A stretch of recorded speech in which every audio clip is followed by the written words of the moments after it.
about gender-based violence, misuse of religion, the need to raise the boy-child rights, and all of that. Nima, welcome to the program. Thank you, Shiva. Thank you so much. Okay, so let's move on now to the topic for our lecture. And I'll give a brief background on some of the issues surrounding this topic and some of the things that Mr. Imua has talked about in his introductory remarks. Nigeria is currently estimated to have a population of about 208 million individuals. The country's population is expected to surpass that of the United States of America by 2047. In fact, the United Nations projects that by 2050, Nigeria is likely to have a population of 401.31 million people. Amazing. That's by 2050, 30 years from now. Indeed, the country remains one of the largest Black population in the world and is the most populous country in Africa. And so I'm just setting the stage for our topic. Now, before we go into the details of this topic, and before we invite our first panelist to speak, I'm going to lay a few ground rules. We're going to be running some online polls to get more data and more participation from the participants here. And so we would like you all to participate in those polls when they come up. Please remember to click and tell us your preference. One of them is on your screen right now. So please, we would like you all to participate and answer this poll questions. And as we go on in the course of the program, we're going to have a few more polls come up online. So please participate as much as possible so that we can get your feedback on this topic. I'd also like us to participate actively by also tweeting, posting, sharing, and tweeting the interesting data, facts, comments from our speakers. Whatever jumps out at you, please tweet about it and put it out on social media. It could be the challenges, it could be statistics, facts, what you didn't know, what you think we should focus on, solutions.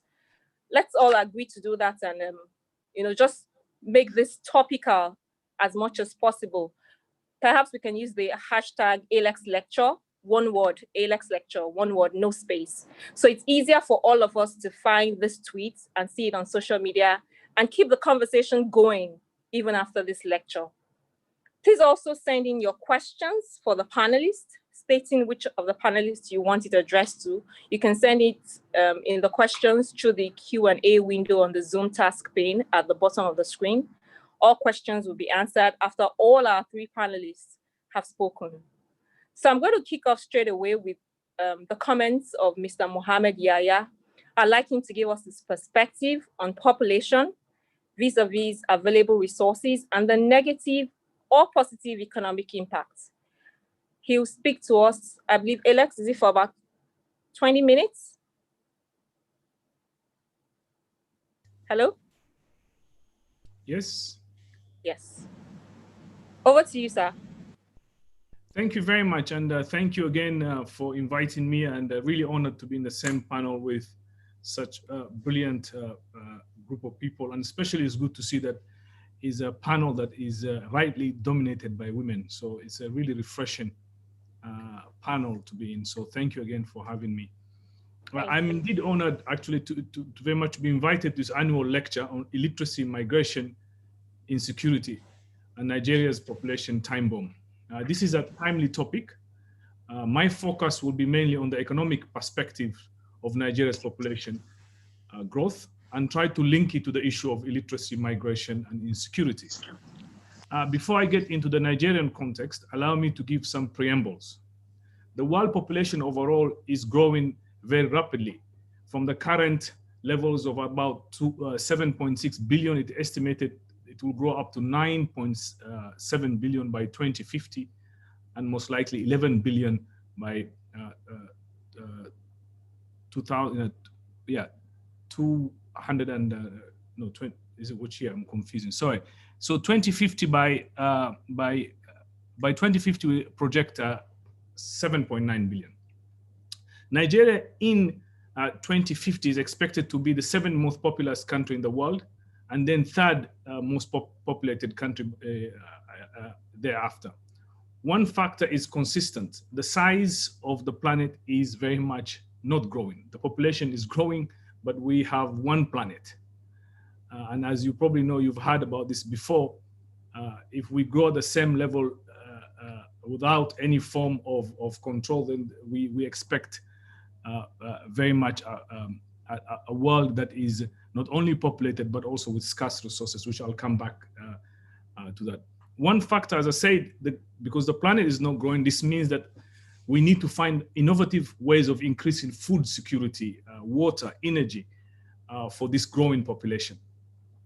The focus of today's lecture is about Nigeria and how it is evolving and the costs and the benefits of rapid population growth. At the country level, the impact may differ from a large population it could be an asset, but also a large population in a poor society, it could be a source of insecurity. So I'll give an example of countries that have taken advantage of its high number of population, and then bring it back to the Nigerian context and see where we are. We all know, for example, high population growth in low-income countries may slow development as limited resources are shared by many, and the social consequences of that could be conflict, crime, and we're seeing that already in Nigeria. But if you look at countries like China, before the economic reforms in 1978, a large population with high poverty rates was a significant burden for China.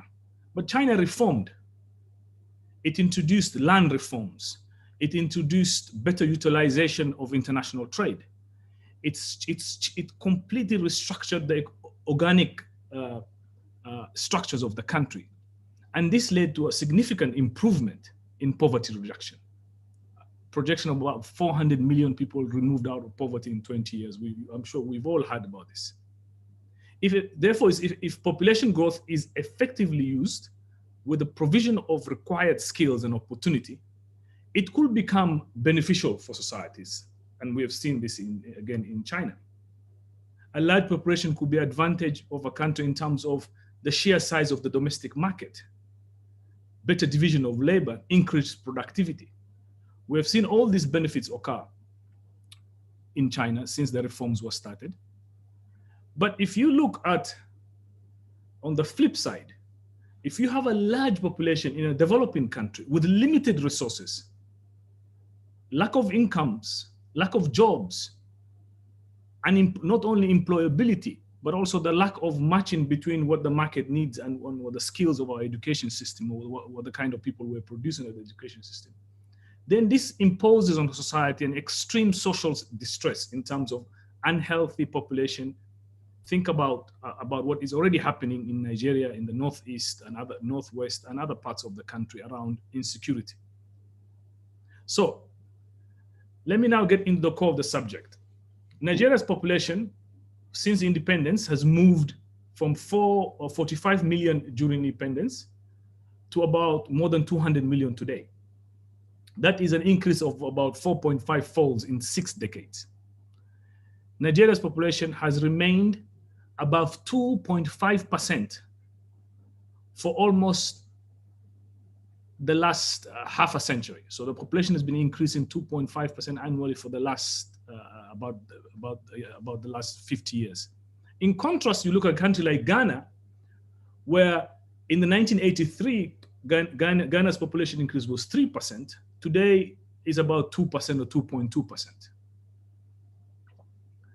If you look at young people, and this is the preamble today was about how does this impact on young people and the protests we've seen in Nigeria and where the country is, you also see that Nigeria's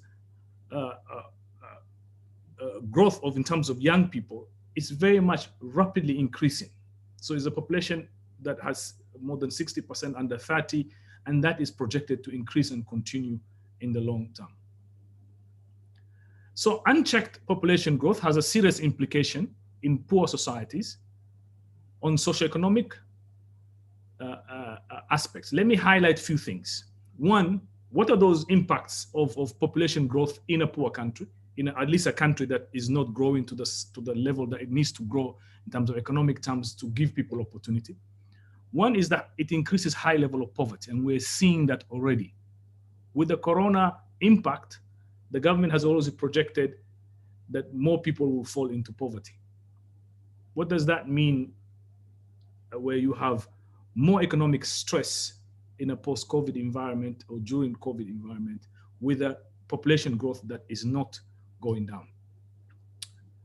Second impact is the high level of unemployment. Just before the pandemic, unemployment in Nigeria stood at 23%, with further 20% underemployed. That is close to 55% of youth employed, underemployed. Weak health systems, huge population, weak health systems, just like poverty and unemployment, there's a significant challenges in this area. Poor health conditions are one of them. And the 5 mortality rate today is at 132 per 1,000 indices, and the trend is rising. Weak human capital development.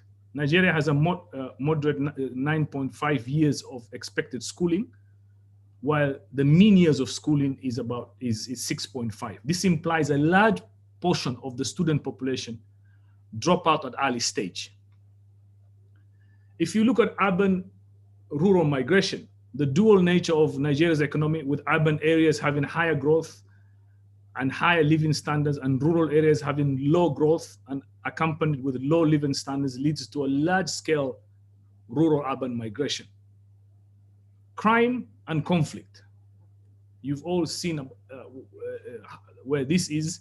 High level of unemployment among youth is breeding ground for exploitation by extremist groups in the Northeast, for example, especially where Nigeria is experiencing internal conflict, be it in relation to banditry and other things. Irregular migration. Shola, when she was in her preamble, she mentioned a report we did on called Scaling Fences. And what we've seen is actually those Nigerians who are crossing the Sahara, risking their lives, crossing the Mediterranean, finding themselves in parks and in poor condition in Europe, are actually those the country has invested. They're not the poor of the poor. They're urban young men or young women who feel that their ambition is not being met here, and they think by going to Europe, their ambition and a sense of an unlimited opportunity can be realized. And this is the essence of the Scaling Fences report. So I may seem very gloom, but I am not. And that's why we started in terms of our push here in UNDP and the UN is essentially that we see potential. We see opportunities with all this. So the outlook right now, as I said, it doesn't always look bright, but we believe that the concept of leaving no one behind and Nigeria's deep sense of capacity and resilience, and we've seen this, Nigeria leads on many things in the world. I always say this, when the young people lead, Nigeria is competitive globally, be it on the cultural side, be it on the music side, be it on literature, be it on technology, be it on innovation. So growth in the long run, growth, opportunity, unleashing the country, making Nigeria competitive is the only way where the population growth can meet the opportunities the country can unleash. This country is rich on agriculture, is rich on human capital. So I am overall not worried, but there has to be extremely structural policy shifts. And that is where I hope all of you who are listening, as civil society, as people who have access to government policy making and others, will push for that change. Because Nigeria has the ingredients for its population growth to become a blessing. But the current trajectory with the policy environment that needs to be changing, if that doesn't happen, then we're in a serious trouble. And I feel that engaging with government, there's a clear understanding that this must be done. And I think this can be done. And I want to finish with some of the potential areas that the country can unleash its opportunity for utilizing its population growth. One is Nigeria needs to think outside the box in how to innovate and become a visionary development strategy. That is already happening.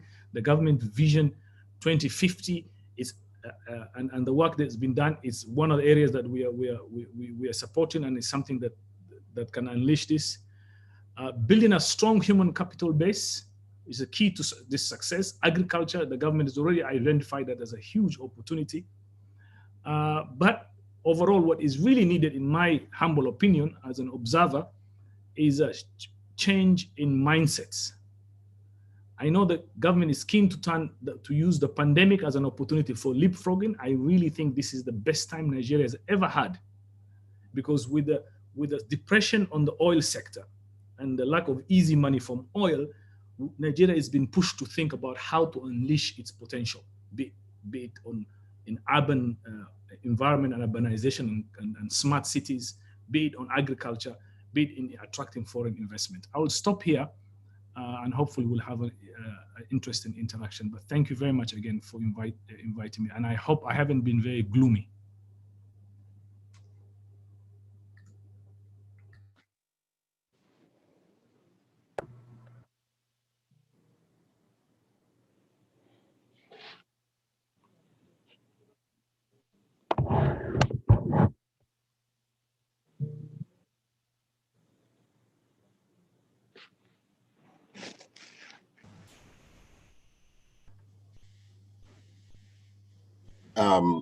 You're still on mute, Shola.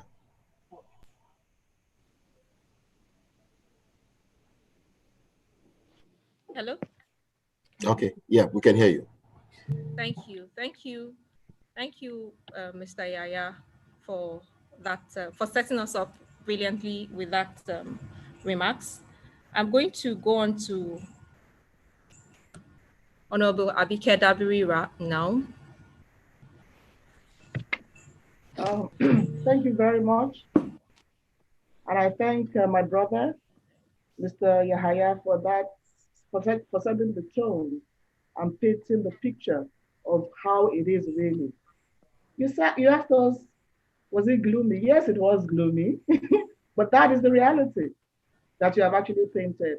So I thank you for setting the record straight. I also thank you for telling us the way forward, which I hope and expect that government will indeed listen to which they're engaging government with.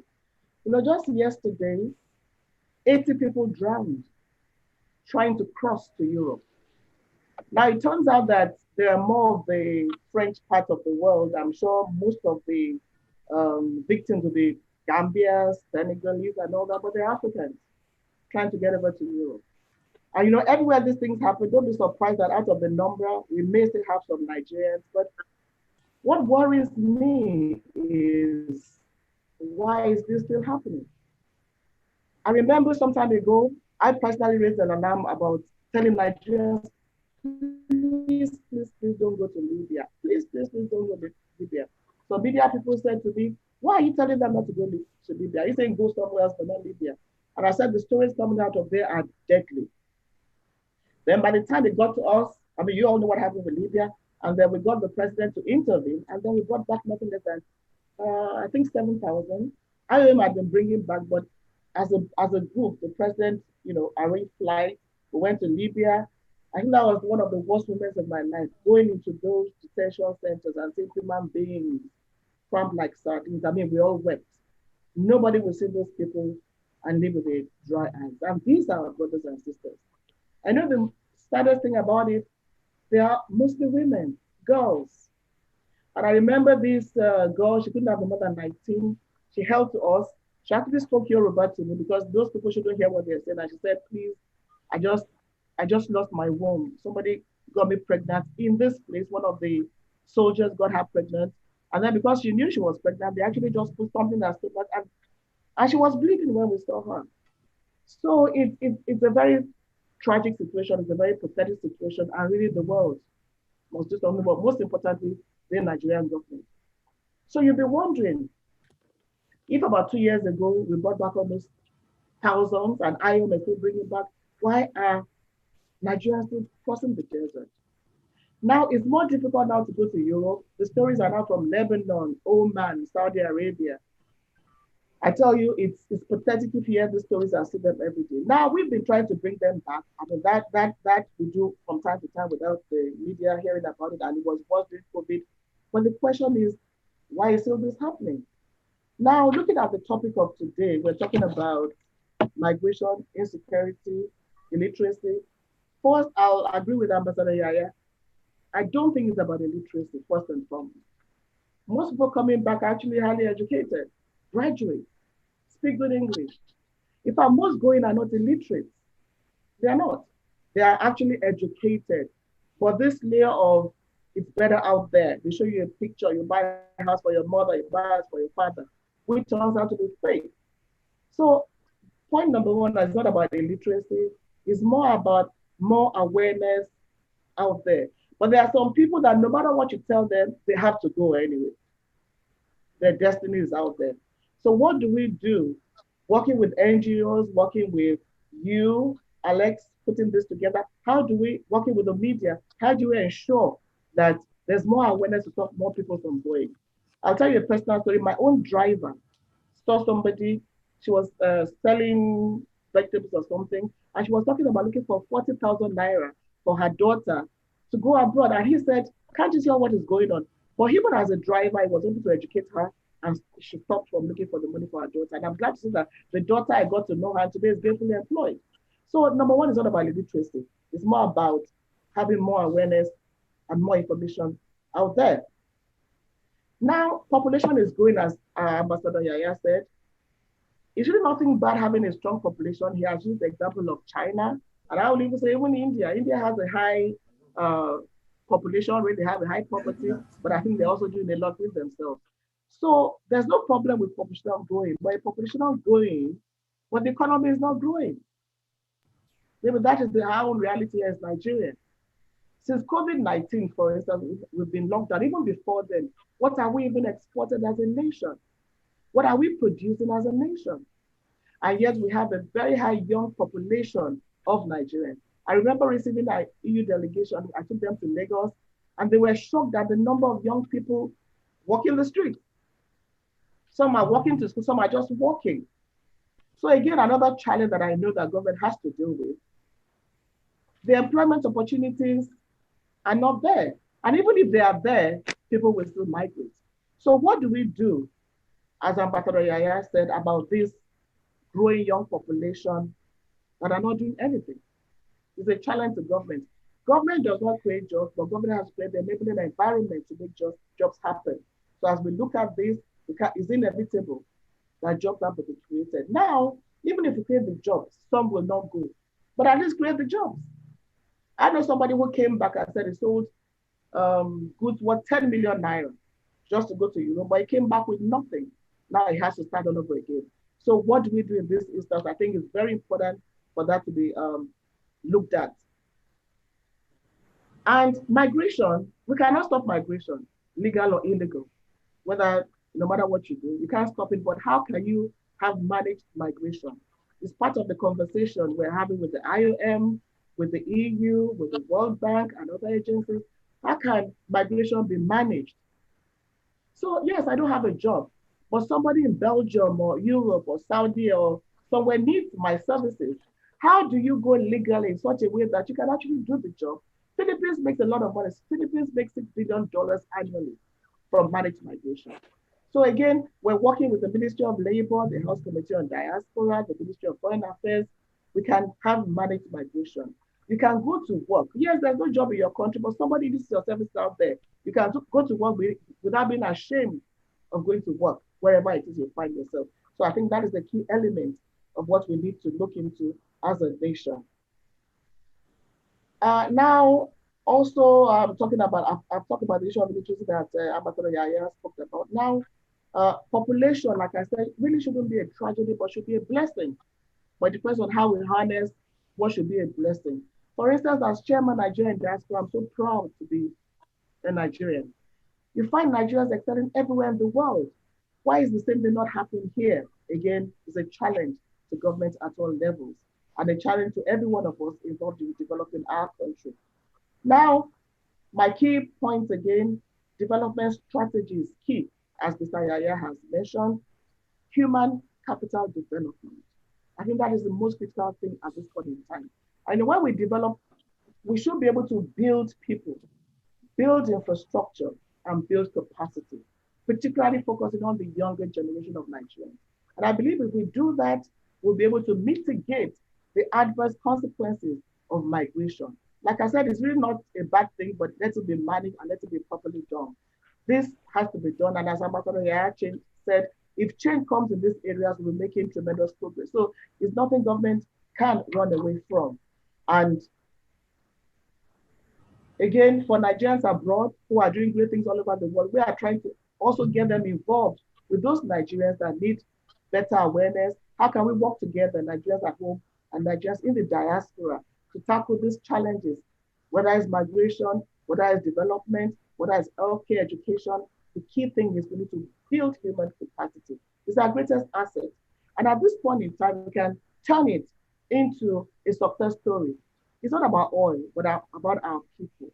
How do we make our people the best, which is what we have as a nation?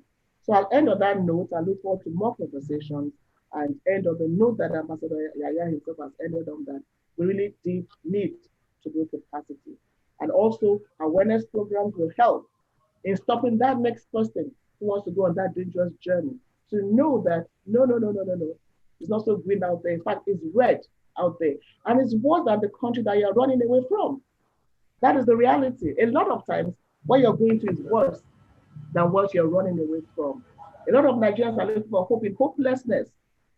And we have to ensure that that does not happen anymore. So thank you very much, and I look forward to more conversations in this regard. Thank you. Thank you, Honorable Abike Dabirerewa. Thank you so much for that presentation. I hear you about capacity building and the need to do much more in that regard, but I see that a lot of people have questions already, but I'm going to bring in our third panelist, Nima, to give us our view. Nima is going to be speaking on population as it relates to youth and women issues. And after that, we can take all the questions that we are getting. Nima, over to you. Hey, good afternoon, everyone. Thank you, Shola, and thank you to the faculty. I'll just quickly adopt Mr. Mohammed Yaya's entire speech on the figures quickly, because basically those were some of my research, and I'm going to seek permission to speak from my heart, because I want to put aside this paper now and talk from day-to-day interactions with Nigerians. Good afternoon, Honorable Ma. Good afternoon. Yes. Nice to see you. Nice to see you too, Ma. So I would like to talk about some of the issues, especially with reference to what happened in October with the warehouse breakage happening. So one happened right in front of me. What I see when it comes to the issues of youth and women in Nigeria is that, yes, we have figures to show, like Mr. Mohammed mentioned, to show that we have some of the most vulnerable sets of women and youth in the world right now. You know, sadly, we also, that's a testament to the fact that our rates with COVID is very good. You know, we have the highest number of youth population in the world, one of the highest number of youth population in the world, but how are we cashing in on it? What I see is, you know, the government in the past number of years have mismanaged population growth. So when population is growing, of course, you balance it with available resources, and you have economists and all those people projecting and, you know, giving you suggestions and solutions as to how to get to where China, one of those countries, are. So we did not have to get here, where we had such level of agitation, provocated youth on the streets of Nigeria across the country. The level of insecurity continued to push urban migration from the rural areas up north into Lagos. They get here in Lagos, in front of us, where I live on the Badagry Express Road axis. You find shanties, people without home addresses, just living. Some people sleep in the middle of the road. Those are Nigerian youth. How are we cashing in on that as Nigerians, on our government? Or are they pretending they don't see this? So how do you now blame them for being trafficked? You know, it's sort of, let me say, being economical with the truth, like I said this morning on the show, because every time we see this large number of people, based on a World Bank report, Nigeria is a source country, transit country, and destination country for trafficking. We have our women constantly moving into urban areas, and they become victims of, you know, forced prostitution, forced labor. Our young men are used as vendors on the road, you know, vending and selling on the street. It is because of the lack of opportunities that I vote for, you know, on the questions that you sent earlier. I chose unemployment as one of the reasons, aside insecurity, of one of the reasons for this kind of migration. So we constantly leave our people on, back to themselves and how they sort themselves. Sadly, in the Ojo barracks here is one of a live example that I have, a family of 11, and the richest, strongest, most employed person in that family is a bricklayer, every day going out for what they call day-to-day pay. So when we had the lockdown, such families, of course, they were not just vulnerable, they were totally helpless. And the resources, government, because we did not manage population well, we did not have data on how to reach the vulnerable ones amongst us. So you have families like that pushing out, in fact, mothers voluntarily leaving their children to see greener pastures. Like one of the examples the Honorable gave. Those are many. There are many other examples who never got the exposure like the one the driver gave that woman. They leave their children. As we speak right now, this morning, I got a report of a young man who is somewhere in Libya right now, and they're extorting his friends and families for them to pay a ransom for him. Honorable is aware of some of the cases I've referred to her. She has assisted me with a lot of them that come from the being on the show and the people that constantly need help to get back home. She's assisted me in the past. So this morning, I got a report of one of such youth. And when we were analyzing the issues, I was saying, he had a better choice. And the people I was having the conversation with were wondering, is it because you're privileged? Because now we are considered privileged. And what is considered privileged is also a problem right now, because I was attacked the Tuesday of the Lekki shooting on my way home when the riot started. And it was because I had the car. So your privilege is why you can drive. Your privilege is why you have a job. The largest number of Nigerian youth seek jobs without dignity. And one of such jobs is thuggery and touting on the road. So as undignifying as that job is, it's a well-paying job for them. It gives them daily pay. They resort to all of that. And in the light of that, you would expect a quick fix by government.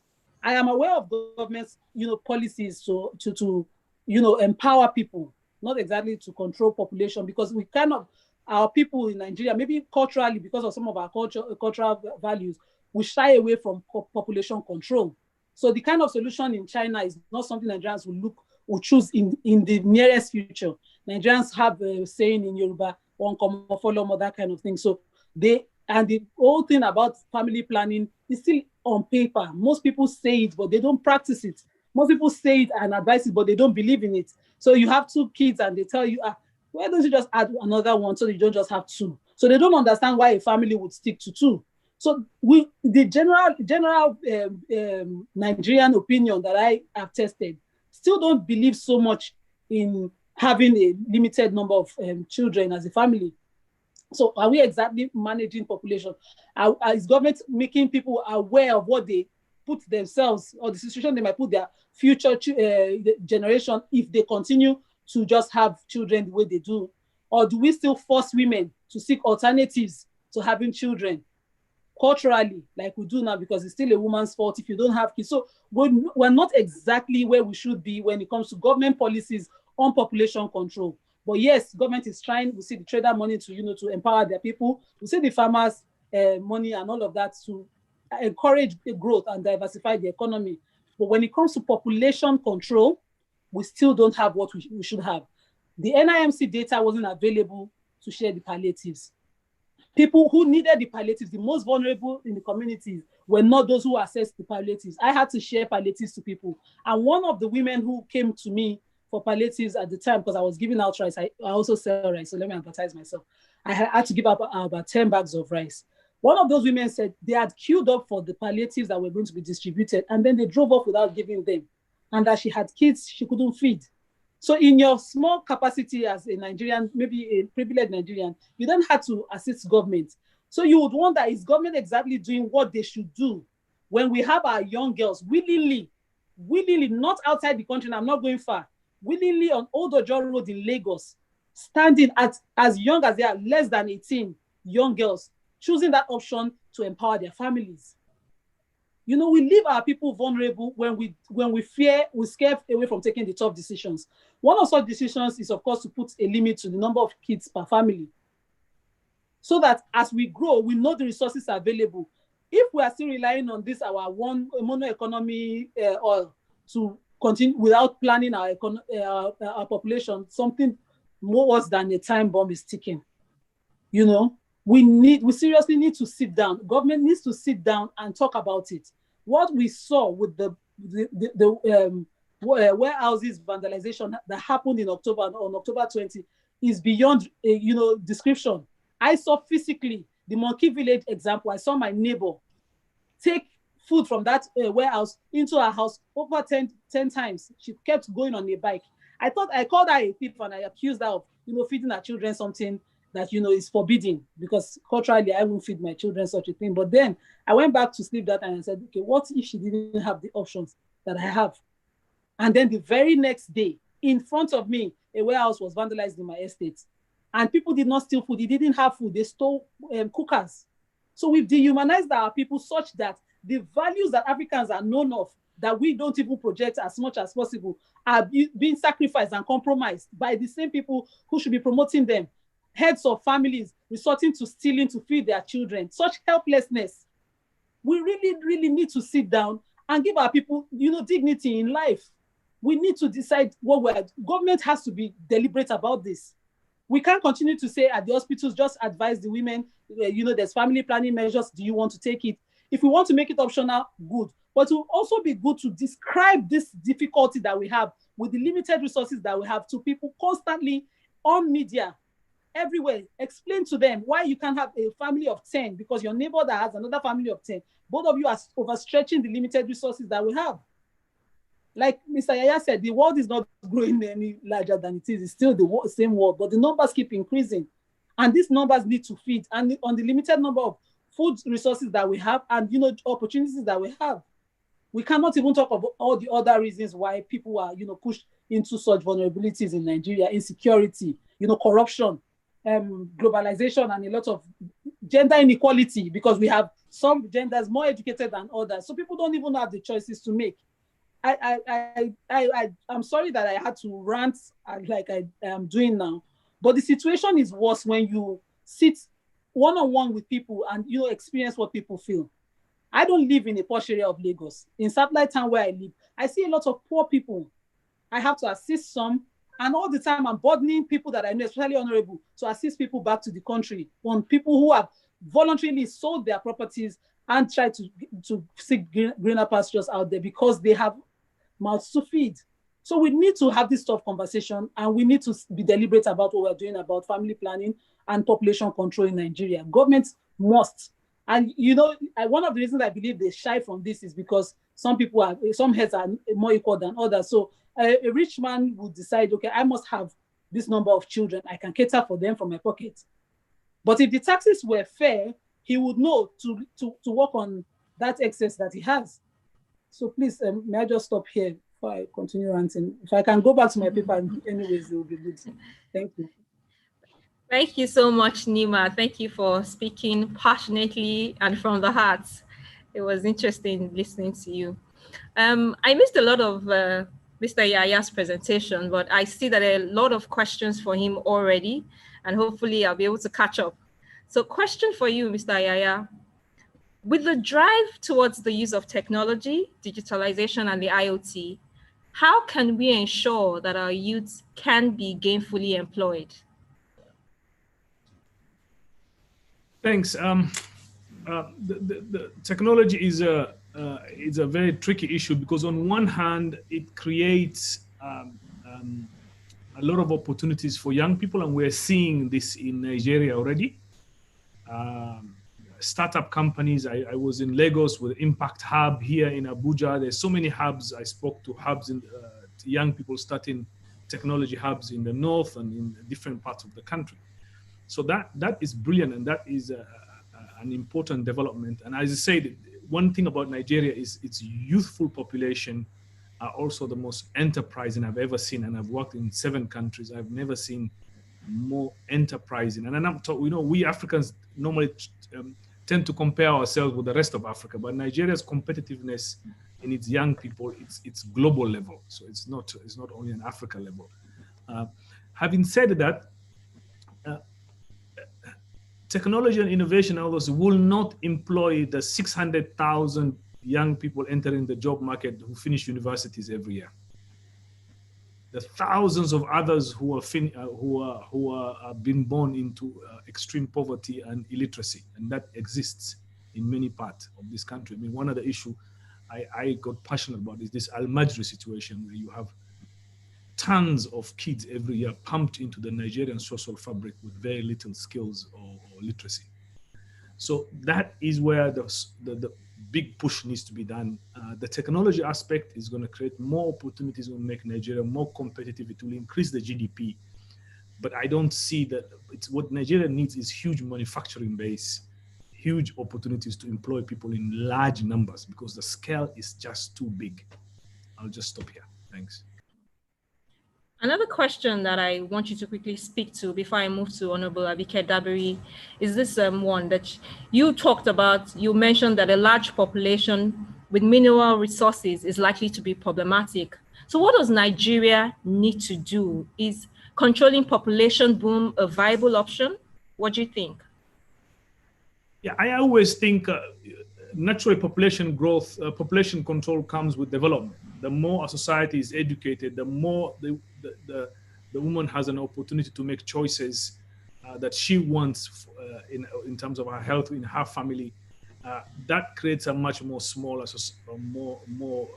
families. But the higher the literacy, the higher the poverty, people tend to have more kids. That has been the trajectory everywhere in the world. So for Nigeria, I think while thinking about, it would be good to start thinking about policies where you reduce population growth and you create the incentives for people having smaller families, because it's just, the country is not growing the same level that it needs to grow to be able to create opportunities for those people. But the long-term solution is to Nigeria to unleash its potential of its people. Nigeria's potential is not oil. Nigeria's potential is not diamonds. Nigeria's potential is people. And it has those people.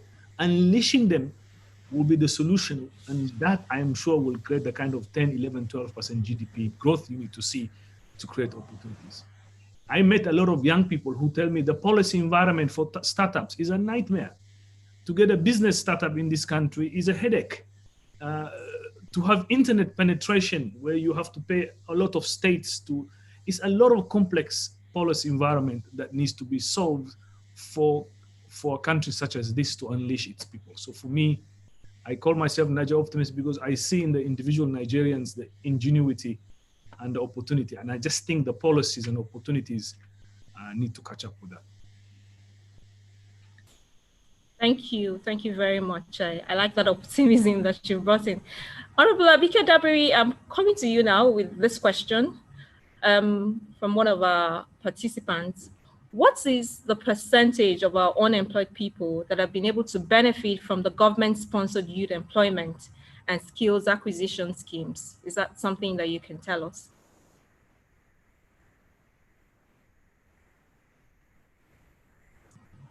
Honorable Dabiri. Hello? Hello, Honorable Abike Dabiri? She's left. She's left, okay. Okay, Nima, let me come to you while we try to get her back. Nima, will population control without focus on maternal and child mortality solve the problem of our population problem? What do you think? So, no, it will not. I think it should be holistic because, I think they go together.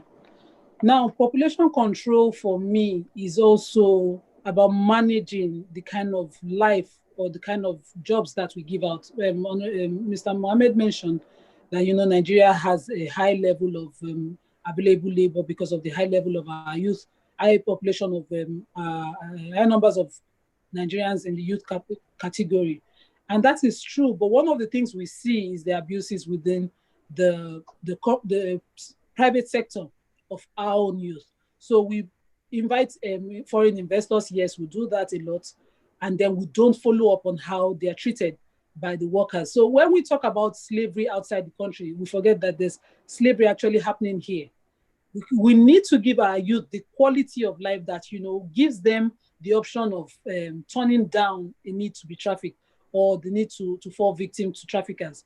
What kind of life do a laborer or a worker as a labor within any of these factories that our foreigners have set up across the country. So again, I would refer to my locality. I live in Amuodofin, and we have a lot of those factories. And some of the factories pay monthly salary of as low as 8,000 per young person working for them. If that is not slavery, what is it? What is it? You know, and the kind of occupational accidents that they suffer are not covered by any form of insurance. You know, so they suffer any accident while working, and the employer just simply says, okay, you're no longer fit to work, and they go. So we apart from me accusing labor unions of not doing enough, I think government now, who is bringing this level of capitalization in, must regulate. We must regulate the kind of capitalism we're investing, except government now decides to take over these sectors and invest in them, which is almost impossible. They need to just create an environment for the investors to come in. But then we must regulate the kind of standards that our employers, our citizens are giving in these companies, so that as they are making profits, we're also enriching lives of Nigerians. People now have the options of living within the country and choosing to stay here. And then again, control the number of kids that they're having, control the quality of maternal health that mothers have, so that, you know, people don't have to go through the kind of things I go through to carry pregnancy in this country. You know, we have those issues that are private, but then some are general, some are just, you know, undescribable here. Thank you, Nima. There's also this question in the chat box from Moses Omorogbe, and I'd like to direct it to you. Does Nigeria have a population problem or a governance problem? Both. The truth is we have a population problem. We are projected to be about 400 million Nigerians by 2050. What are the resources we have? As at this morning, Nigeria is servicing debt with about 67% of our revenue. So we don't have the resources to cater for the numbers of people that we have within the country. You know, we need to manage. We have a population problem, but then again, we have a leadership problem, not government problem. We are government. We are the people that we choose and we put there. We have a leadership problem. The kind of choices that we make and the kind of sacrifices some Nigerians close to power make is provocative for people to think of. So we might get to another #EndSARS situation. May I quickly just allude to what I think the #EndSARS is about? It's about agitation against impunity and abuse of rule of law. So a person suffers an abuse as a Nigerian, but your resort to the law enforcement agencies is not encouraging. You go to the police and you're being questioned as a victim. You go to court and you doubt whether you get justice. If you even get justice, it will be so delayed that it's totally denied at some point. So we need to up our game. We can't continue to say, as long as some heads are better, let every other head suffer. That's the situation I see here. And I think we must be deliberate about what we're doing as a nation. Thank you. Yes, thank you. I like that we're moving towards solutions. I see that Honorable Abike Dabiri is back online. Hello? Yes, Honorable. I am. I lost you for some minutes. Okay, well, sorry about that. So there's this question for you. What is the percentage of our unemployed people that have been able to benefit from government-sponsored youth employment and skills acquisition schemes? Is that something that you can talk to us about? No, except I'll be giving you wrong figures. That's under the purview of the Minister of Youth Development and maybe Humanitarian Affairs. That won't be under the purview of diaspora. But I'll just make a quick point while Nima was speaking about this issue of migration. And here's the point. A lot has to be done. But the key thing is, I know the poverty, the frustration, it's there, it stares us in the face. You know what you have to do all the time, especially if you are humane, you know. But the key thing is, in terms of migration, if you survived 10 years ago, you're not likely to survive now, today. So what we have to say is, no matter how bad it is, it's not better out there, especially if you're an illegal immigrant. So that guy on the street who couldn't eat for days, you go on that journey, you lose everything, and most importantly, maybe your life. I think that is my point here. But government cannot shirk its responsibilities, no doubt about that. But it's a tougher world out there.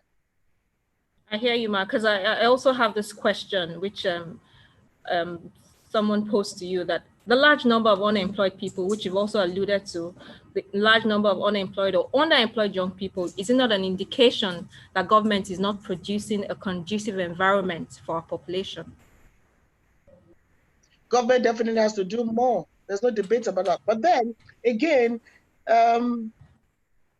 for instance, let me give you an example of some who have returned that came back. They were able to enroll into various programs. Some are now into agriculture. Some have been able to use the little money they got, Bank of Industry or whatever, to start a business, and we're following up with them.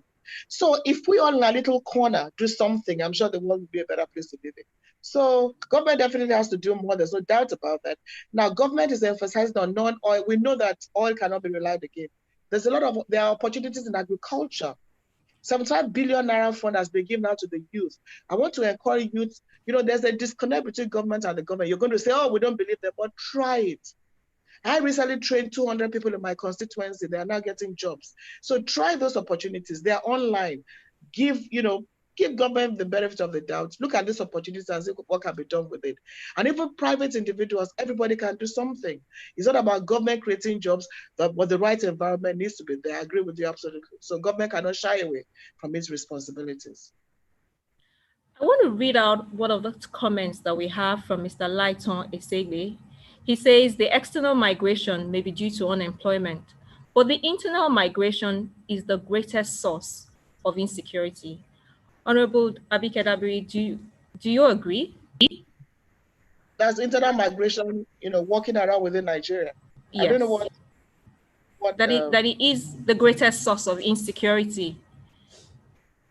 Well, you see, is it talking about urban-rural migration? Yes, I believe yes, urban-rural migration. If the rural areas are developed, we all don't need to be in Lagos. Look at what happened in Lagos. Everybody is coming to Lagos. Everybody develop your states. When we go to America, go to the UK, go to all these places, every place is developed. Let every state develop their states. Lagos receives about 3,000 people every day, and they don't leave. Let every state develop so that people can live in their states, build industries, go into manufacturing, develop agriculture, develop mining, develop the enormous human resources that we have in this country. So let everybody develop their states. That is the solution. Too much pressure on Lagos. Everybody's coming to Lagos. That cannot continue. This country has to change the mode of governance. We have to decentralize. We have to look at revenue allocation. This kind of governance is not working for us. Something has to give way. In terms of the kind of governance we operate, it's not working for us. There should be more power at the local level, at the state level, and less power at the center, period. Any other thing, we're deceiving ourselves. We have to change the way we govern in this country. And for the youth like Nima, please join politics. Be at the table. Rather than come to Abike Dabiri, let people come to you and say, solve this problem. I'm telling you, for the youth, how many of them are registered to vote? How many are registered to vote? Now is the time for the youth, and I keep telling them, I engage with them, I mentor them, get involved now. If you're forming a party, it's okay, but it's not going to be that easy. Get involved now, make a difference. Identify somebody, it could be you, the moderator. Identify, be at your local level, be in the House of Assembly, be in the Rep, be in the Senate. Be at the table, take the decisions. Don't wait for people you are going to go to take decisions. That is the solution to this problem of NSAS. Nima, that's a direct challenge. do you want to respond? I'm telling you. She's been telling me privately, though, so I cannot respond here. But we throw a challenge at you. Thank you, Ma. There's also this comment from Mr. Lighton Esegbe again, who says that Lagos State is the highest recipient of illiterate urban-rural migration. And how can this be stemmed? People come to Lagos untrained, unwilling to obey any law or pay taxes. How can this be stemmed? Let me come to you, Mr. Yaya. Let's hear your thoughts about this.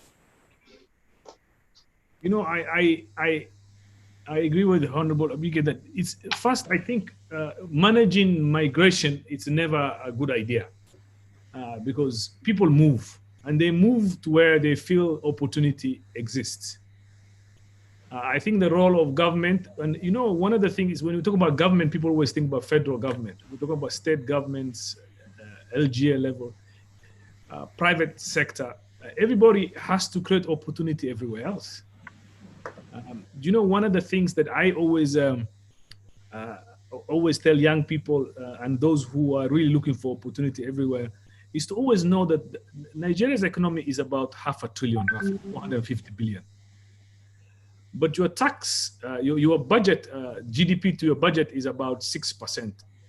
You're third lowest after Somalia and Yemen, which means Nigerians don't pay taxes, right? So as we ask government to do more, we also know that nobody's putting money into the kitty. 75% of your budget is oil, right? So I just wanted to bring that into the debate in the sense that government doesn't have resources because people don't pay taxes. And people always tell me when I tell them, well, you know, you have to pay taxes, you have to contribute. They'll go, yes, but if we contribute, we want to know where the money has gone, where the money will go. But then, which is the horse of the cart, then you should not ask for everything while there's no money that is being contributed to the system.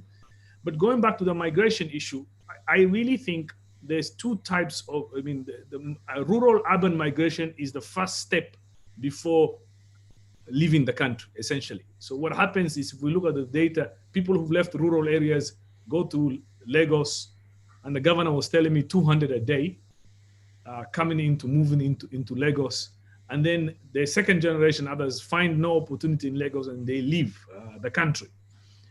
For me, I think for Lagos overall, of course, it's only 1% of the land mass is in Nigeria is Lagos. So I understand that the restraint Lagos has, but migration overall everywhere is beneficial in the long run for the receiving part of the country or for the receiving part. Lagos is vibrant, not because not everybody in Lagos is from Lagos, right? So if I was a governor in this country, I will make conditions so easy for people to come to my state, to start business, to start opportunity, to grow, and that is people should see migration essentially as competitive. We also tell the same to the Europeans. You're not getting our worst, you're getting our best, right? The Africans who are migrating, the Nigerians, the Ghanaians who are going to Europe, are those who refuse to allow the circumstances of their birth to determine their future. They're those who refuse to be deterred by the Sahara, by the Mediterranean, and many of them can't even swim. They're determined to change their conditions. Those are the people who you should want them to keep in Nigeria. Shall I attempt the Lagos question? So yes, it cannot be controlled, but it can be managed. So one of the governors I respect in Lagos was the Governor Babatunde Raji Fashola at the time, who floated what they call Lagos State residents. I think LASRA, I can't remember what exactly it means now, to have data of those residents. The residents registration, yes. So one of the things, highlighted about migration to urban areas is insecurity. So everybody coming here, if we don't have data of who is here, we can't control the insecurity that may stem from, criminally minded people also coming in. And then we can't even manage the limited resources. So yes, they have hospitals, they have the mother and child and all of that, those facilities. They wouldn't know when they need to expand or, further equip what they have on ground if they don't have data. And people don't willingly want to go to register. So that's a problem. But that's one of the ways that they can manage the numbers if we are willing as Nigerians to do our part. Thank you, Nima. Honorable Abike Dabiri, I have a question for you. Yes, from Mr. John Ovunde. Okay, so this question is going to go to Mr. Yaya and Honorable Abike Dabiri from Mr. John Ovunde.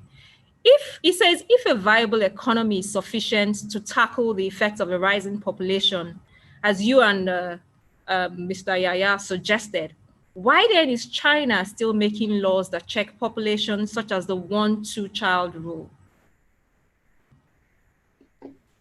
I lost you a bit. Okay, I'll repeat the question. I want you and Mr. Yaya to answer it. If a viable economy is sufficient to tackle the effects of a rising population, as you and Mr. Yaya suggested, why then is China still making laws that check population, such as the 1-2 child rule? Well, that's China. they decided to handle the issue. We also should handle ours. But what we're saying is that China, despite what the high population, they are doing everything to fix their country. What much are we doing? So I believe that, I think, was it Nima also that said a question somebody asked about population or governance, and I said it's about both. You see, you sit down here, you know you're a low-income earner, but you go ahead and have 6 children because you can. And you can't take care of them. And then 4 of them cannot get anything done. They want to go to Europe and they die at sea. So yes, but the issue of population, again, Nigeria, is a bit sensitive. Is it a man who is allowed to have 4 wives? So even if you say each wife should have 2 children, that man can have 8 or 10. So I think it has been said here, we are not facing the issue of population, and it's because a lot of people are afraid. Somebody will come to you and talk about religion. Somebody will come to you and bring other extraneous issues to it. So we're not tackling the issue of population, and I think, well, again, the right ministry needs to focus on it, but then governance is an issue too. Leadership is a problem. So population can be a strength, but it can also be a weakness. In our own case, we are not making use of that strength enough. Already, we are expected, look at Nigerians excelling all over the world, doing great things all over the world and respected for it. So it's a two-way thing. Well, we can decide, remember some time ago, we tried 4 children per woman. Then a man decides to marry 20. It doesn't change anything. So I think both needs to be looked at. And then don't compare ourselves with other countries. Let China do what works for them. Let us do what works for us. Let's move away from copying. But I think our major problem now is the issue of leadership, getting the leadership right, getting the right kind of governance, making Nigeria change positively. Okay, let's hear your thoughts, Mr. Yaya. Well, first, I think they removed that policy, but I get the point on what is being raised. But if you reach 1.2 billion, you will try anything. We're talking about it's a level of population growth that is unheard of. So they tried that, and I thought it was very inhumane in terms of the way they were imposing it. And then people started choosing only boys, and then this is why you have a huge problem in China, where there are very few women around, because the one-child policy led to the families only wanting a boy and not wanting a girl. So yes, it's been a problem. But I really think, I think there's no debate that uncontrolled population growth in poverty is a disaster. I really think is the worst thing that can happen. Because what are you going to do with all these young people? Especially when you have a connected world. The days of ignorance are finished. People understand their relative poverty. Right? Nima was talking about her having a car. But these people have internet connection, or they can understand why is another person who migrated standing next to a fake Rolls Royce in Europe, and why can I not do that? So your ability to resist poverty is much weakened, right? When we were in ignorant situation where we were locked into our villages, we didn't have connection, we didn't have Facebook, we didn't understand how the world is. You tend to think God has made you poor, and Nigeria is a very religious society. Everybody thinks it's God who has made you poor. God has not made you poor. It's a combination of historical poor governance and the lack of opportunity. There is no reason why this country should not have 10, 11, 12% GDP growth. There's no reason why this country should, and the president always talks about it, this country should not have unleashed its agricultural sector, 40% arable land, right? It's amazing. Every time I travel a lot to Nigeria, I'm just amazed with you have 1% of your land is irrigated, 1%.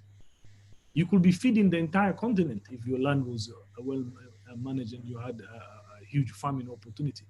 So think of Nigeria as a country with all the ingredients for takeoff without taking off. This is the problem. Nigeria doesn't need a new ingredient to fly. It has every ingredient. It has the people. It has the level of education. It has a lot of things going on for it, but it's not happening for many reasons. And I hope COVID will push everybody to the extreme position of actually finding solutions.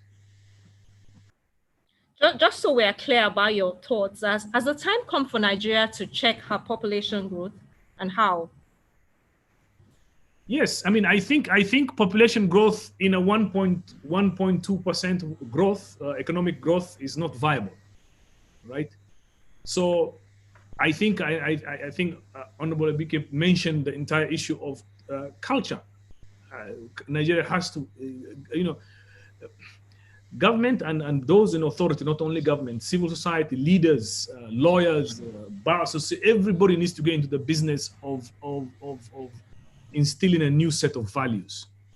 That every child you bring to this world, you have to be able to look after it.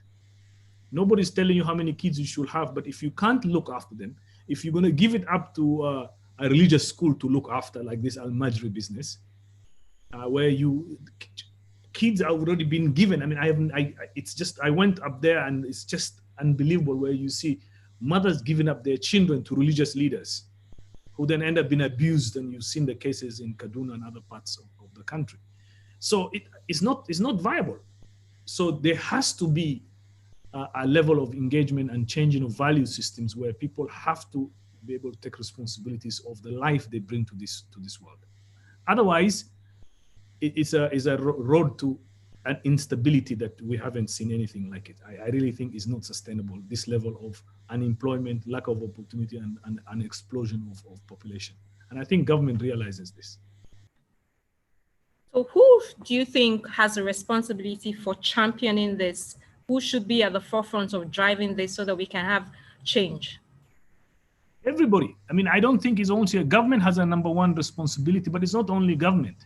It's about religious leaders. It's about, I'm a Muslim. There's nothing in my religion that says I should just have babies until there are 100 of them. I mean, there isn't. So without getting personal, I only have one child personally. I'm not saying people should have one child. I just think it's very expensive. It's like a mortgage that never ends, because taking them to school for 18, 20 years of investment, because I want to be a responsible father.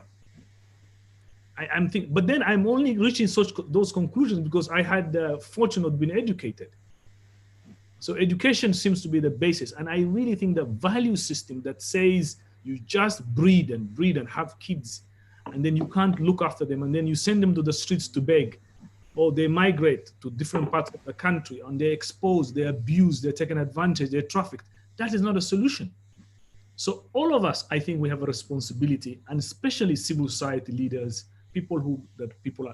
religious leaders, all of us have to be engaged in this process. Thank you. Nima, do you want to answer the same question? Okay, let me just quickly talk about the system that Mr. Mohammed is describing, the Al-Majri system. So in Islam, the Al-Majri system stems from education. So what they do is send their kids to an Islamic scholar to train, not raise, So when they get to this, because of that, parents abusing the system, they started abandoning their kids. So the Islamic scholar, when he's overwhelmed, decide to send the kids to beg. So in Islam, it's okay to send your kids. My father trained in my mother's family compound from the same village. My grandfather, in fact, was his own Islamic scholar at primary school level. And after schooling and living within that family, he returned home to school properly to get Western education. May Allah bless him, he's late now. So it's a system that was abused by the people. So every time we have system abused by the people, what we get is where we are now. In Islam, it is important. The role of responsibility of head of families is overexpanded when you read through the Quran.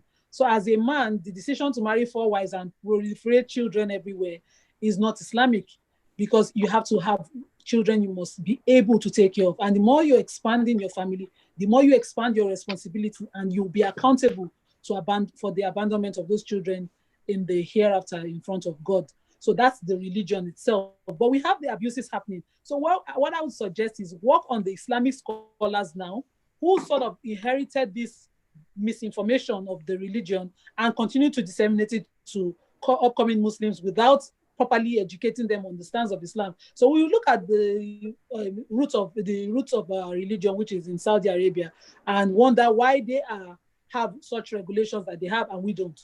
And we claim to be practicing the same religion. So polygamy is regulated in some Islamic countries like Malaysia. Child family planning is also regulated across the world in some other countries that I know of. And in Nigeria here, every family you see find it difficult to understand. There's a saying in Islam that God doesn't change the status or condition of the people until they change their ways. So if the way we've lived so far is what getting us this hardship, I think we should start to question it and look for ways to improve it. Thank you, Nima. Honorable Abike Dabirerawa. Yes. Question for you, Ma.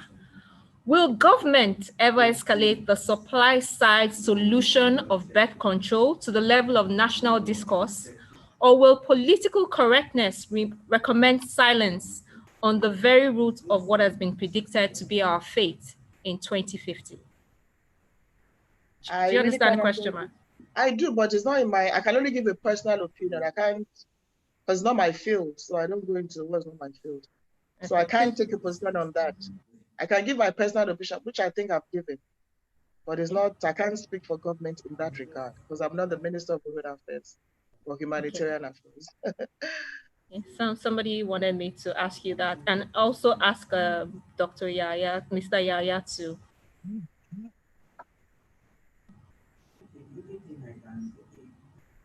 Sorry, Shola, can you repeat the question?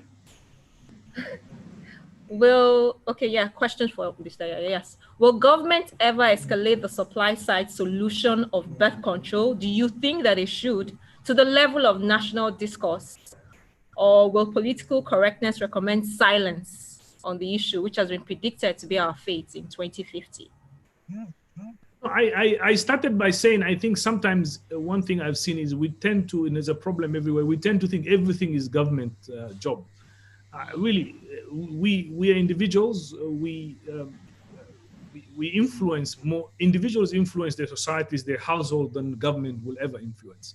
So I really think what really will stop population explosion will be that kind of education and access to education. The more you educate a child, a girl child, by the time she's married, it's less likely she will have unwanted pregnancies, right? The more you have a household that preaches education and opportunities for all, people will have other options. So I really think illiteracy and low-level education what leads to explosion of population. And once people are liberated from that kind of illiteracy, then opportunities people see. My only appeal is, of course, government has an important role to set the tone and engage. And I know that many of my colleagues in the UN work a lot on family planning, give people opportunities for family planning. But at the end of the day, I think it will have to be individuals and religious leaders to push back against uncontrolled population explosion. Okay, thank you very much. Alex, are we ready with our poll results?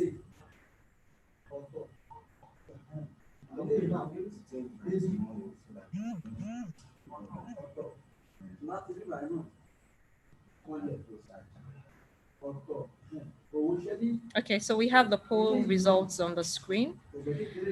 What do you think is the major consequence of Nigeria's population boom?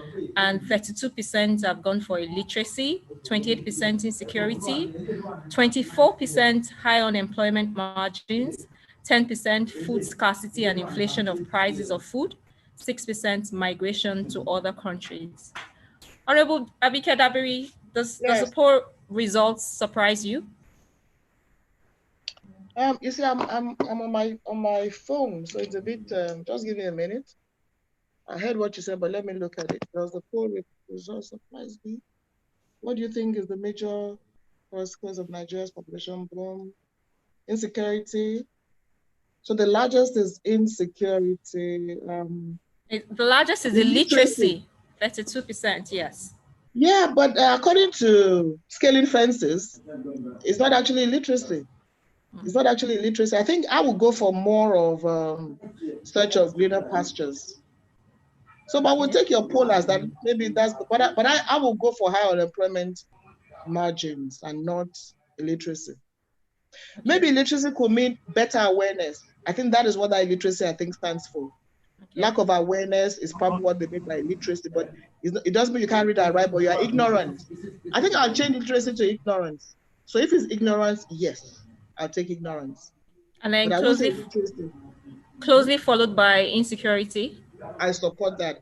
Closely followed by insecurity. And insecurity means, well, you feel you are better off somewhere else, you know. I could die tomorrow. I can't even eat anyway. So I follow that, but I'd rather say illiteracy. I'll say lack of awareness and ignorance, but I don't think I will use the word illiteracy. Then my second, yes, I'll agree that this is security of your means of livelihood, of your survival. And then high unemployment. I think the poll, it's okay. Thank you. Mr. Yaya, what are your thoughts on our poll results? This relates to population growth. I understand the question, right? Mm. I will go for, I agree with the result. Yeah. I think Sorry, I thought it relates to migration. Oh, sorry. Okay, well, it's a consequence of Nigeria's population boom. Okay. I guess illiteracy. I thought you said migration. Oh, okay. So you're changing your answer. No, if it's population boom, it's illiteracy. I mean, illiteracy. The richest people don't even have more than a child or two. But the poorest, the low-income earners will have 10, 11. So yeah, I do agree. I thought he said migration. Well, I agree absolutely. Absolutely. Okay. Nima, you agree too? Okay, on polls results. Yes. Yeah, okay, I agree. What do you think is a major consequence of Nigeria's population boom? I think is insecurity. So I think your first choice. Your first choice would be insecurity. Yes. Yes. Okay. I think the limited resources always push people to crime. On the other one, yes. How can we eradicate? Can we eradicate illiteracy in Nigeria completely? I think it's impossible. It's still a matter of choice at some point. So I think it can only be mitigated. So you agree with majority of the poll? Yes. Okay. Honorable Dabiri? Yes. It can only be mitigated. Yeah, I agree with the poll actually. Okay. I agree with the poll.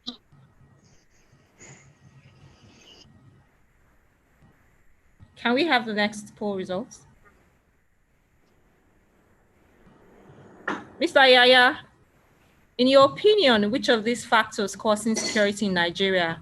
And 34% have gone with high unemployment margins. I will agree, but I will merge that with C. Will be economic factors, I think. Okay. Overall, economic factors that is related to E, to the unemployment side. I think that is the number one reason why insecurity is growing. Absolutely. Okay. Honorable Abike Dabiri Erewa. Sorry, can you post it back? I've lost the. Okay. In your opinion, which of these factors cause insecurity in Nigeria? And 34% have gone with high unemployment margins. I'll support the pool. Okay. I think I support the pool. Nima, do you agree? Okay. Totally. Do we? Totally. Okay. Is this the last? Why do individuals migrate to other countries? 82% quality of living. This one is a no-brainer, right? I support absolutely. Absolutely. The only thing I'll add as we move on is that unfortunately, not anymore. If you're migrating as an illegal migrant, you're not likely to get that quality of living anymore. You're likely to even die before you get there. So that is the difference now. Except you're going as a legal migrant. For instance, they're looking for doctors, nurses in Europe. It's okay, but if you go through an illegal route, you don't have your documentation, you'll have a problem. True. Nima, you were going to say something? I completely agree with the Honorable as well as the poll result. So migration should be through legal routes, and that gives you the options of returning home legally as well if you don't find the place conducive for you to survive in. But illegal routes are too dangerous to continue. I think we should even talk about that. It will be a whole session on its own, especially that of the Middle East and the abuses how people suffer. Mr. Yaya, can we hear your views? Yeah, I think I agree with the poll. You're not merging any of the results, any of the answers. No, quality of living, I will merge A and B, but it's the same, it's related. But I really think nobody will leave their country and risk their lives if opportunities were here. Yes. Okay. Do we have any more questions, Alex? I'm going to go on to final thoughts of the panelists if we don't have any more questions. Do we have any more questions? Something I might have missed out from any of our participants? Final thoughts, please. Sorry, say that again. Final thoughts, please. Okay, final thoughts, please. So can we start with Honorable Abike Dabiri? Final thought is just to thank you for putting this together. However, I hope that it will not be just a talk shop, not just a webinar. Let's move on to identify these challenges and see what we can do with it and put more information out there. With information, with communication, I believe we can mitigate the dangers of irregular migration, of traveling irregularly, and government on its own part must not relax on the issues of giving good governance, ensuring an enabling environment for jobs to be provided, and for the youth, get involved, participate. And like I said, be at the table, take control, take the leadership. This is an opportunity to come out there, and I encourage the younger ones to do that. Turn that tweet into a vote. Register to vote. It's about leadership. 2023 is not too far away. Do all you can. Decide to vote for credible people that will truly represent you. It's your power. Thank you, and God bless you. And Nima, I'll see you on the table. All right, well, thank you. Thank you very much, Honorable Abike Dabiri. Mr. Yaya, I'm going to save Nima for last. She has to respond to that challenge. So I'll come to you, Mr. Yaya. Thank you. And again, thank you very much for inviting me. Thank you for putting this together. I'll finish by saying that Nigeria is 60 years old this year. You've come a long way. There are things that have improved. Literacy levels have improved, so it's good to know. I'm a data person. Life expectancy has moved from 37 to 54. It should be higher, yes.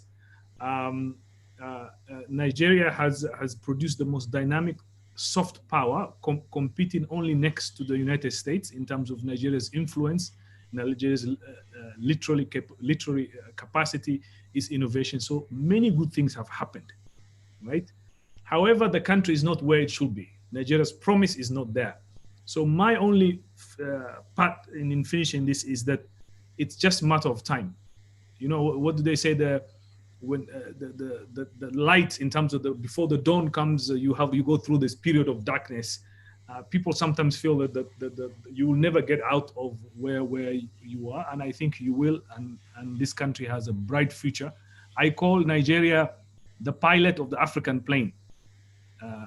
If you guys don't fly the plane, we're all stuck. So I look forward to Nigeria leading the region and the globe. I've never been more hopeful. Thank you for the opportunity. Thank you very much. There's light at the end of the tunnel. Thank you. Nima, final thoughts. My final thoughts would be to talk to Nigerians now, because everybody has talked about what leadership should do. So we as Nigerians must change our ways so that our condition will improve. On the issue of population, we must take our fate into our own hands and change our situation. So the number of kids, since our culture supports you having a lineage, once you have one, I think it should be sufficient. And we should stop, having multiple kids that we can't cater for. We should help ourselves as well as help us government for what we think we need. On joining politics, maybe later. We want you to run. You should run next time. I don't have a platform. Maybe the Honorable will help me with one, but I'm sort of scared now. I'm ready. I've been mentoring young people, so join the You've mentored me, ma. You just don't know. Thank you. Thank you. Thank you. Thank you very much, Nima. I sincerely would like to thank all our panelists and all our participants, but I know that there's someone who could do that way, way better than I can. And she's also one of my own mentors too. I'm talking about a woman who's been adjudged the most outstanding female legal practitioner in Nigeria, one of the founding partners at ALEX, Mrs. Funke Adekoya, SAN, who's been recognized by Who's Who Legal many times over as a global and national leader in arbitration and litigation. Over to you, ma'am, for the vote of thanks. Thank you very much, Shala. My job is easy. It's firstly to thank all the panelists who've agreed to give up this period of time during a working day to contribute to this discussion. From your various contributions, from the questions that have been asked, and from the poll results, it is clear that the topic that ALEX has chosen for this year is topical. It's also clear that the topic involves a lot of things: social issues, religion, politics, labor, the ability of government to scrutinize the conditions of employment for the investors that they allow into the country, which is something that I think that perhaps the legal profession can work on and see how we could liaise with government and doing business in Nigeria to ensure that not only do we allow for investment in the country, but we ensure that those investors then treat their workers in such a way that they would not be looking to migrate. God bless you. I think also that the number of participants that have stayed on the Zoom platform, I don't know how many joined on YouTube, show that the topic is something that concerns us all. And as Honorable Abike Dabiri Erewa has said, it is something that we need to keep on the front burner and keep discussing. And so I thank all of the panelists for their various contributions. It's been good to listen to Mr. Yaya speaking from the point of view of the UNDP and giving us the figures about population explosion and the figures as to what could happen in the years to come. With the projected figures that Nigeria is looking at, I think the time for us to take action is now. But my most important job is to thank all the participants, because it's one thing to have a program, it's another thing to have people who would stay on this platform. The first time we've had to go online, we've had 160 people who joined online and stayed online for 2 hours to listen to us. So for the participants who all joined, we thank you very much. For those who sent in questions that we have not yet been able to answer, we will ensure that they are passed to the particular delegates you've directed, the panelists you've directed them to, and we will get those answers across to you. It's now time for us to consider what our topic will be for next year. But going by the previous years, it seems that we have always managed to choose something months ahead of time that still becomes topical at the time of presentation. If you have ideas as to things that you think that we should talk about, please reach out to us at ALEX and we'll consider your subjects among all those others as well. This ALEX annual lecture is our own participation in terms of corporate social responsibility. It's not a legal forum. It's an opportunity to address issues that concern all of us as Nigerians. So once again, I thank you very much for participating, everybody, panelists and audience. I thank the moderator for her skillful handling of the questions, her very glowing introductions of all the panelists. I'm blushing myself, her introduction of me. As a journalist, she has done her usual good job. So thank you very much, Shala. Thank you, everybody. Thank you, ma. And we look forward to having you join us at next year's edition, which hopefully we will be able to return to a physical program. But if, God forbid, we are still in a virtual world, then we look forward to you joining us virtually. Thank you so much. God bless you all. Thank you very much, Mrs. Adekoya. SAN. Thank you. Thank you to all the attendees. Thank you. And we apologize, as Mrs. Adekoya said, for all the questions and comments that we couldn't take and all the questions that haven't been answered. We'll keep the conversation on the front burner and, keep talking about them. On behalf of Alex, I thank everybody again. Thank you. Shola, thank you.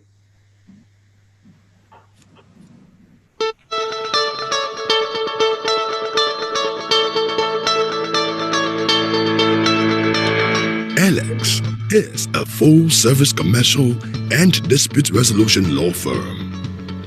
We are one of the largest law firms in West Africa, with offices in Lagos, Port Harcourt, and Abuja in Nigeria and Accra, Ghana.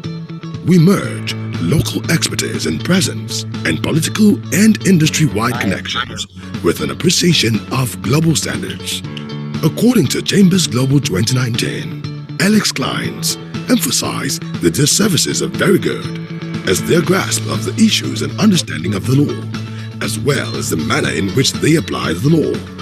It also stated Alex has lawyers that specialize in different aspects of the law and pool lawyers with specialized expertise to handle relevant cases. Not only is the firm known for professionalism, competence, and capacity, the firm also has a culture of inclusiveness, social consciousness, and giving back to society. And that is how the Alex Annual Lecture was born. The Alex Annual Lecture Series was inaugurated in 2005 to commemorate the founding of the practice through a medium that calls attention to topical issues in the society. It has held on an annual basis since then.